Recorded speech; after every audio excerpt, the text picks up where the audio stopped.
महावितरणाच्या ट्रान्सफॉर्मरमधून तांब्याची कॉईल चोरणारी आंतरराज्य चोरट्यांच्या टोळीला अवघ्या काही तासात येवला तालुका पोलिसांनी जेरबंद करत त्यांच्याकडून सुमारे 1,68,000चा चोरीचा मुद्देमाल हस्तगत केला आहे। येवल्यातील रिलायन्स जिओ टॉवरजवळून महावितरणाच्या ट्रान्सफॉर्मरमधून तांब्याची कॉईल चोरीला गेल्याची घटना घडली।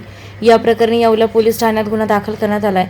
यावेळी पोलीस निरीक्षक संदीप मंडलिक यांनी तातडीने तपासाची चक्रे फिरवत कासारखेडे शिवारातून या टोळीला ताब्यात घेऊन त्यांच्याकडून मुद्देमाल हस्तगत केला आहे।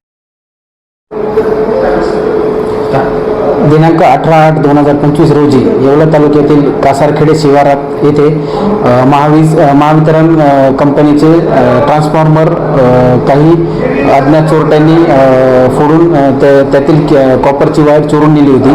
त्या अनुषंगाने तात्काळ गुन्हा दाखल करून आरोपींचा शोध घेतला असता त्यामध्ये परप्रांतीय राजस्थान येथील 4 आरोपींना ताब्यात घेण्यात आले असून त्यांच्याकडून चोरीस गेलेले कॉपर तसेच 2 मोटरसायकल आणि जे साहित्य आहे ते सर्व हस्तगत एकूण 1,68,000चा मुद्देमाल हस्तगत करण्यात आला आहे। त्यामध्ये आरोपींना कोर्टात हजर केला असता कोर्टाने 1 दिवस PC दिलेला असून अधिकचा तपास येवला तालुका पोलीस स्टेशन करत आहे। सदर कारवाई ही माननीय SP सर, माननीय ॲडिशनल SP सर तसेच SDPO श्री बाजीराव महाजन सर यांच्या मार्गदर्शनाखाली करत आहोत।